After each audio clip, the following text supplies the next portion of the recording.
And so it's mostly good, it's mostly positive.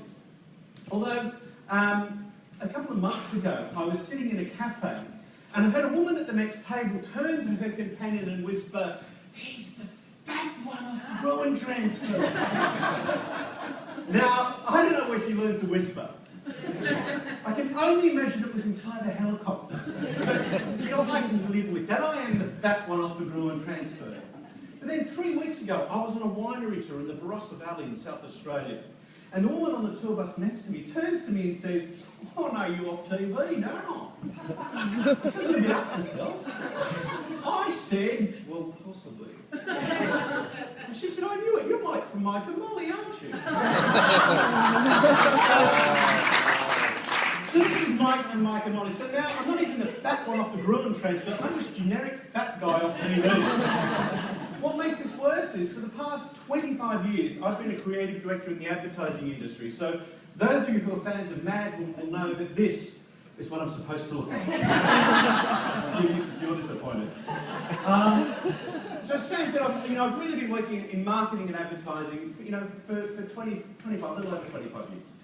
But I think we all work in the field of marketing. We're all in the field of engagement. If you're in customer service, you're in point of sale marketing.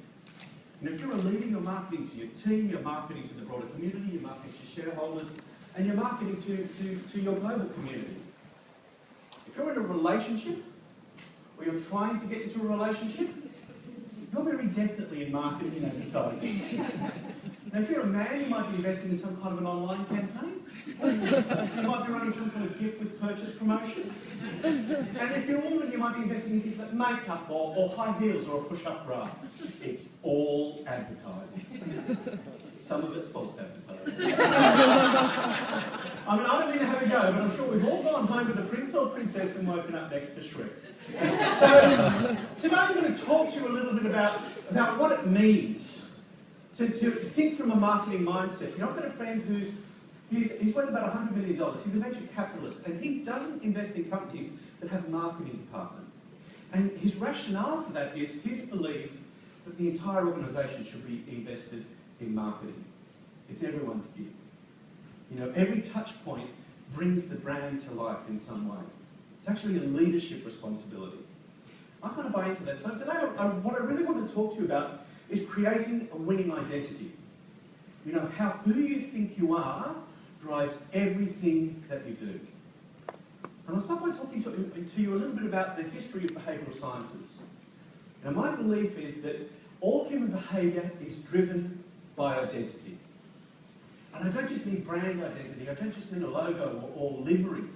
Identity is something deeper than that. It's who you are. It's who you project yourself to the world to be. And it drives what you do. Now, the behavioural sciences really kicked off in the 1600s with Blaise Pascal and decision theory. And basically, Pascal's theory was that human beings look at all of their available options, and they weigh up the pros and cons, and then people, get this, make the most logical decision possible. How do people think that's the way human beings work?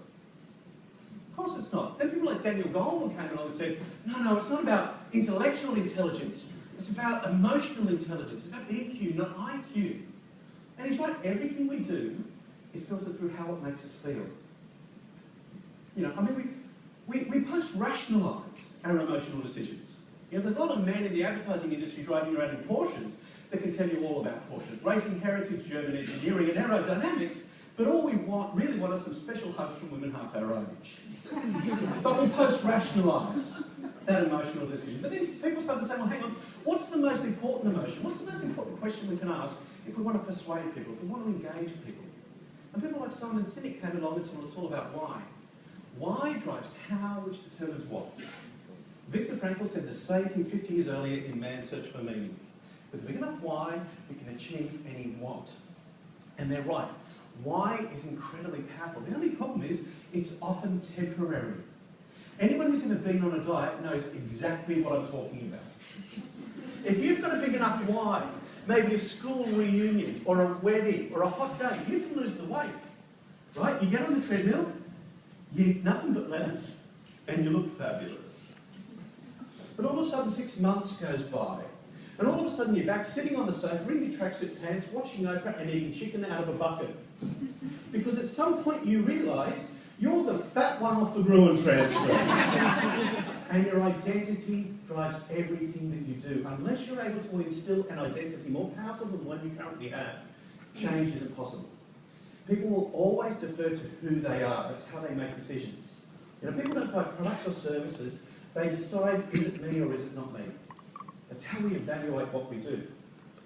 And that includes rationality. That includes emotion, but it's actually something deeper than that. You know, identity drives change. We need to have an understanding of how change works and how it affects our identity. Because change is incredibly difficult. You know, and we tend to resist change. You know, but change is coming at us at such an incredible rate. Just 17 years ago, my business partners and I were the only people we knew who had email addresses. Classic early adopters, right? The only people we could send email to was each other. We spent the whole day going, can I borrow your pencil? Send. Did you get it? And yet I now approve television ads that get emailed to my iPhone as a YouTube link. In 17 years, not even long enough for one generation to reach adulthood, and the world has changed in ways none of us could have predicted. And we say things like, oh, change is as good as a holiday. Just try putting change in your staff members' remuneration package in place of their annual leave. We'll see how far that gets you. Because we don't particularly like change. We tend to resist it. You know, when Coca-Cola changed their formula and invented